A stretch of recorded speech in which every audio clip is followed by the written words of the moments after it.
مننه صاحب که دغه ستاسو په قول دغه 100 کالو فاصله راسن ته کو او د مکرون د موقف نه بحث شروع کو مخکې تاسو هغه وضعیت تشریح کوو وسم تقریبا ورته حالت په یو تفاوت چې امریکا شدیداً دلته حضور لري په نړۍ کې په هغه وخت کې نوې شروع وکړله خو اوس خو په اروپا کې نه بلکې په ټوله دنیا کې او بدبختانه دلته مشته ده په دغه وضعیت کې فرانسه د یو اروپאי لښکر خبره کوي او د کوم هدف لپاره چې کوي هغه وایي چې د چین روسیې او امریکا په مقابل کې د دفاع په خاطر بیا هم دغه خبره نوې نه ده د ګډ دفاع او ګډ خارجي سیاست خبره د ولډیسکر دستان په وخت کې په 1980 لسیزه کې مطرح شوله هلته عمده عوامل دوه شیان وو یو امریکا په ویتنام کې ماته شوې وه روسیه د یورو کمونیزم په نامه باندې د یو بغاوتګر نهضت سره مواجه وه نو د دوی دواړو ترمنځ تضادونه او تشنجات کېدلی شول چې د اروپا دپاره یو خطر واوسي نو له بل لوري امریکا چې په نظامي برخه کې یو څه ستونزو سره مواجه وه روسیه برعکس په نړیواله سطح باندې د ازادي غوښتونکو نهضتونو د لارې یو څه برلاسې ښکارېدله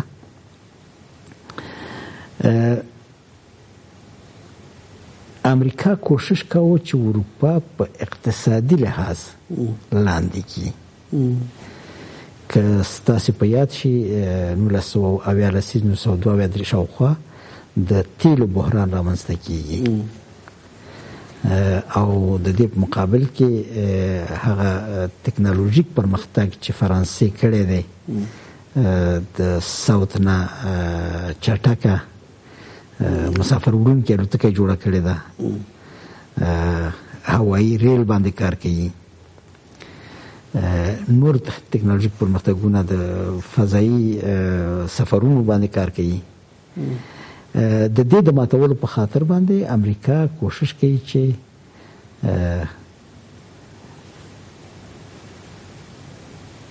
فرانسې ته د انرژي ستونزه پیدا کړي او د انرژي ستونزې په مقابل کې فرانسه هڅه کوي چې د اروپا کې د اروپایي اتحادیې د لارې او خصوصا د آلمان او د فرانسې د یو ځای کولو د لارې یو نوی بهرنی سیاست او نوی نظامی سیاست رامنځته کړي د ګډ دفاع او ګډ خارجي سیاست طرحه په وخت رامنځته کیږي بیا په 1980 لسیزه کې په دې باندې بیا هم کار کیږي او کله چې شوروي اتحاد ماتیږي المانان د دې سیاست نشاته کیږي ځکه چې د هغوی توجه د المان یووالي ته وړي او دا خبره هم د سړه پاتې کیږي مګر اثرات شته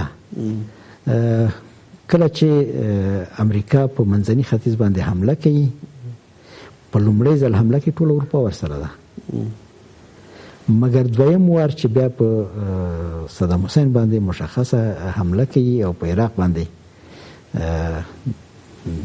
برید کیږي په اروپا کې دوه غږی رامنځته کیږي انګلستان په زغرده د امریکا خواته درېږي او فرانسه او ځینې نور هیوادونه څنګ ته پاتې کیږي چې دا د امریکا لپاره سخت او ایران په مسله کې خو بيخي اروپا ورسره نه ده دا د امریکا لپاره یو نوی حالت دی او ډېر پیچلې حالت ورته رامنځته کوي حتی کله چې امریکایان د قذافي باندې د قذافي په کور باندې د برید لپاره د انګلستان نه طیاره الوزي او لیبیا ته لیږي فرانسویان انکار کوي چې دا طیاره زموږ د فضایي حریم نه تیره شوې ده نه مني په داسې حقیقت کې تیر شوی ده، خو مګر دغه مسؤلیت نه مني، اخلاقي مسؤلیت نه مني.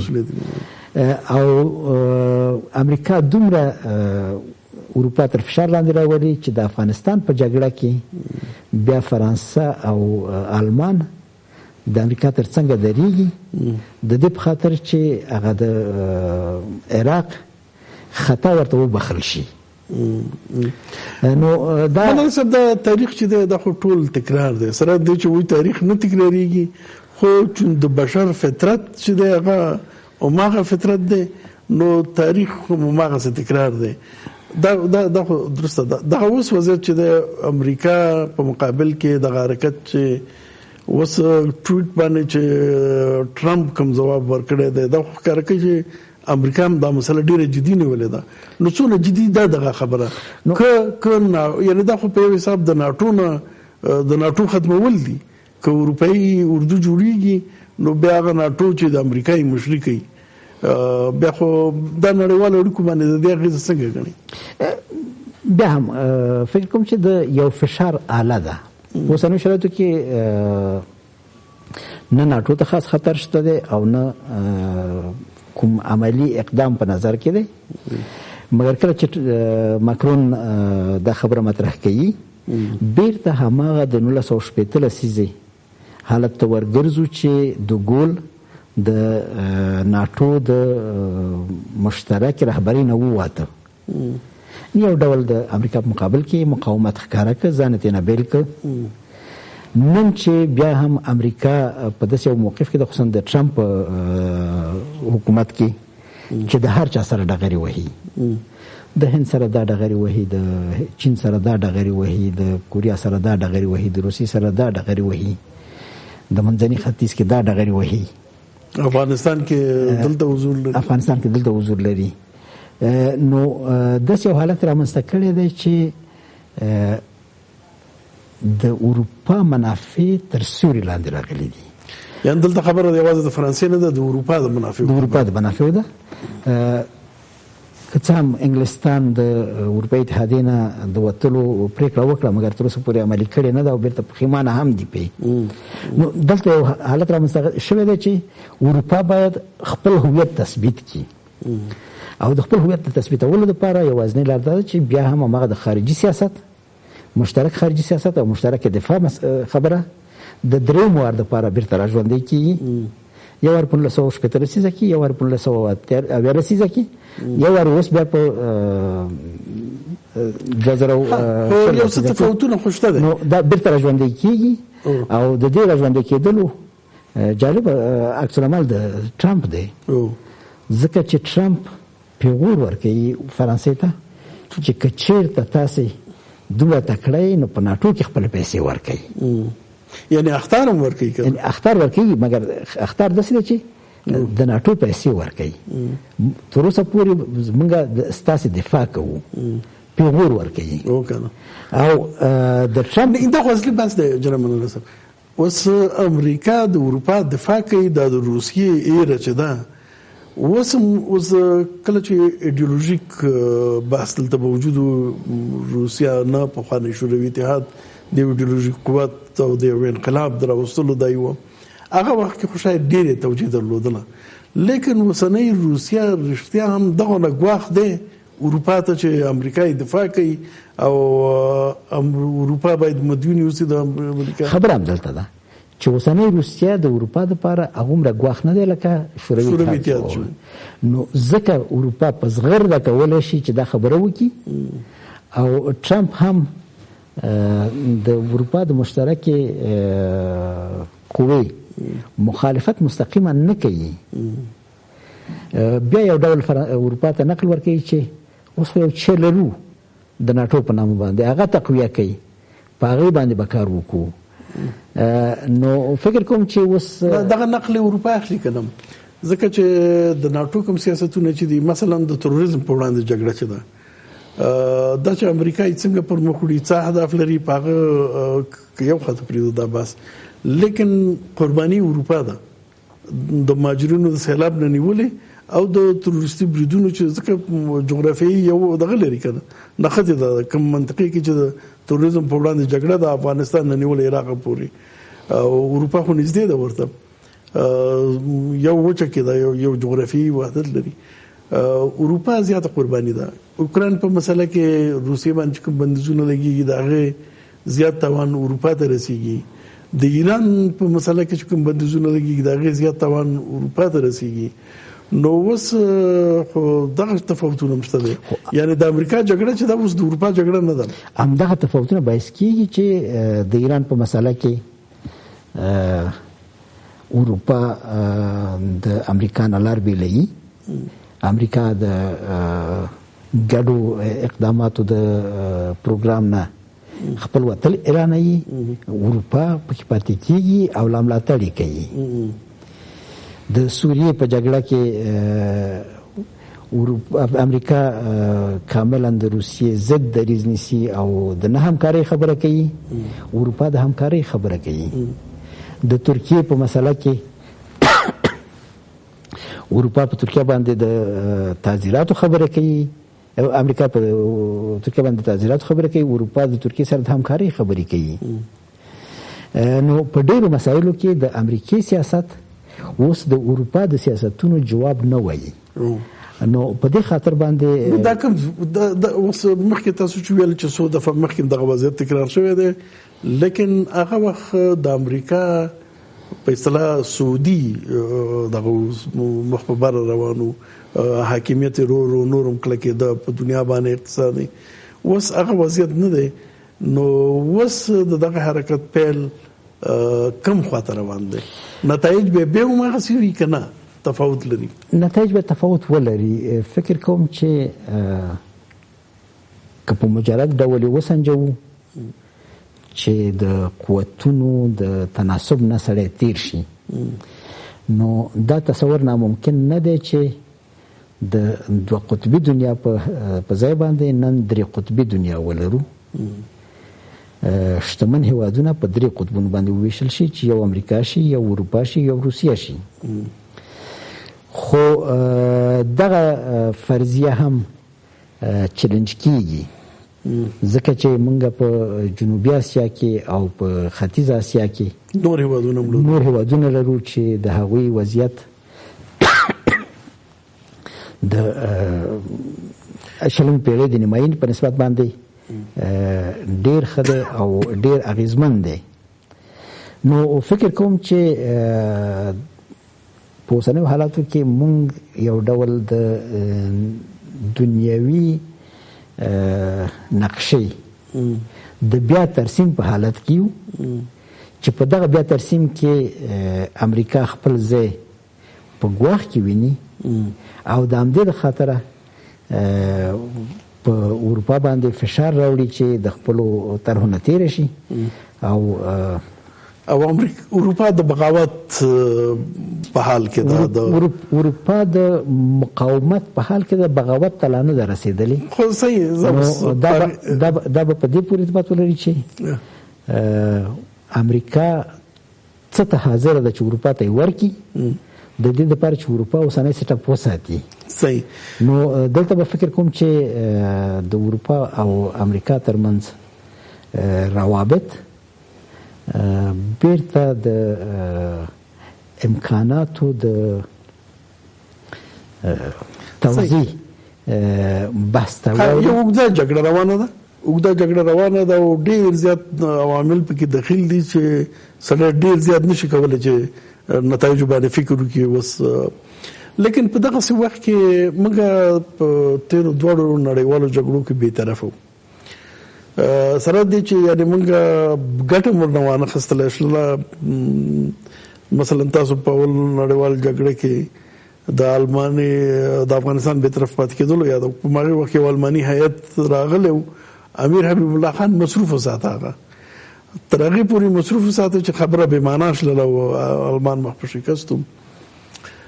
خو هغه وخت من کول شو یعنی امکان چې موږ دغه خپل سیمه چې انګریزانو موږ نه اخیستې دي د امبرته لاس راوړلې وي پر ترتیب لیکن موږ مستقیما د جګړې ډګر ونشو د ډېر تاوانونو چې د جګړې کې د غړیتوب لامل یا شاملېدو لامل موږ لیدل شو لغه موږ ونه لیدل. اوس موږ په نړیواله جګړه ورته نه ویو خو دغه نړیوال رقابت کې اوس موږ د امریکا ستراتیژیک ملګری او اوس د امریکا ستراتیژیک ملګری یو وخت کې شوروي اتحاد سره نږدې شوي وو او د څه وخت نه چې موږ دغه وضعیت پریښی د بې طرفۍ د 40 کاله کېږي چې موږ جګړه کې نو د دې وضعیت نه د وتلو لپاره په داسې حال کې چې نړۍ د نړیوال حالت یو نوی ترسیم ستاسو په قول حال کې ده د روابط د نوی ترسیم په حال کې دي موږ ته څه کول پکار دي یو چا سره درېدل او که نه درېدل. زه فکر کوم چې موږ خپل تجربه ته وګورو د اول جهاني جګړې او دویم جهاني جګړې په وخت کې زمونږ بې طرفي په حقیقت کې د جهاني صحنې نه څنګه ته پاتې کېدل وو یعنی د په لوبه کې د نه ګډون سیاست مونږ غوره کړ. د دویم جهاني جګړې نه وروسته افغانستان یو له هغو شپږو هیوادونو نه و چې د ناپیلتیا نړیوال غورځنګ ایجاد کړ او تر ډیره حده پورې د قطبي جهان په سیاستونو کې دغه غورځنګ خپل د اعتدال نقش ولوباوه. کله چې شوروي اتحاد مات شو ناپیلتیا غورځنګ هم ورسره که رسما له منځه نه دی تللی عملا طرفونو د منځه لاړو نو په خپله ناپیلتیا عملا کومه نتیجه نه ورکوي. دا درې تجربې موږ وکړلې. زه فکر کوم چې اوس د یو څلورمې تجربې وخت را رسېدلی دی. هغه څلورمه تجربه زما په نظر د خپلو منافعو محوري کول دي.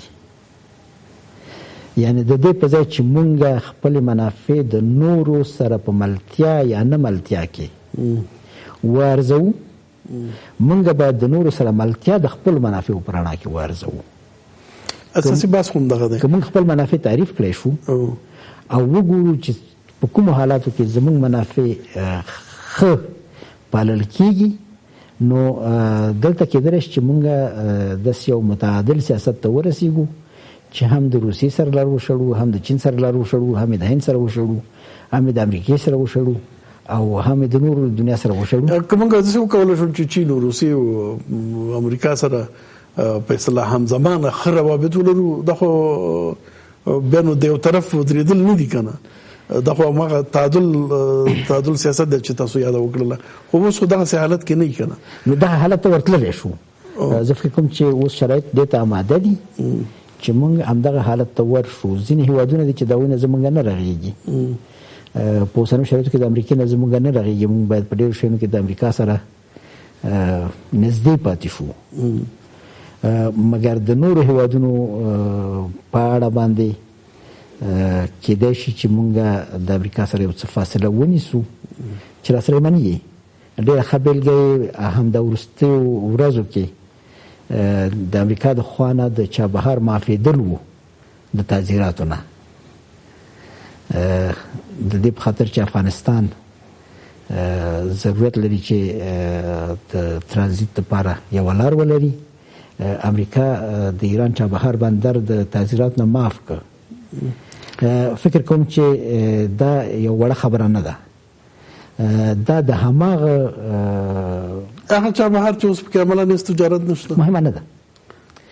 په اصولو کې د افغانستان خاص موقف د افغانستان یعنې زموږ ګټه دا ده چې موږ یو تعادل وساتو. د افغانستان خاص موقعیت امریکا تسلیم کړ. که موږ وکړی شو چې همدغه حالت په نورو شرایطو کې لیکن موږ ته اجازه نه راکوي چې مسکو کنفرانس کې شرکت وکړو. دا هغوی اجازه نه راکوي که موږ ځان ته په خپله اجازه نه ورکوو دا بېله خبره ده.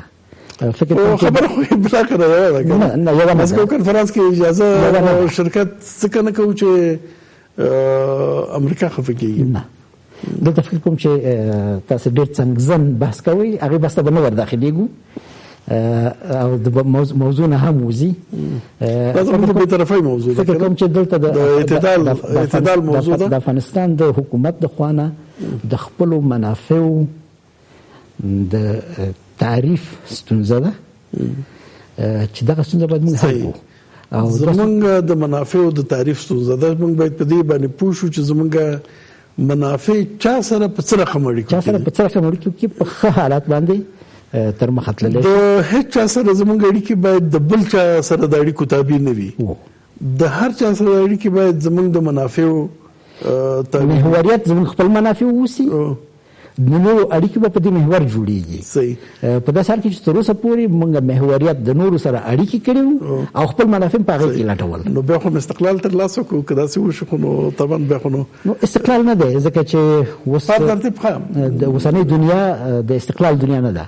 لکه دغه ازادي ولرو چې نورو هیوادونو سره اړیکې د خپل منافعو په اساس جوړ کړو نو فکر کوم دا ډېر یو ایډیال حالت د استقلال دی.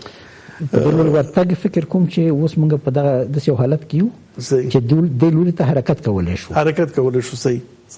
ډېره زیاته مننه. کور مدان سلامت اوسئ. ګران لیدونکو تاسو هم مننه تر اوسه پورې موږ سره وئ. راتلونکي بحث پورې په خدای سپارو. الله مو مل.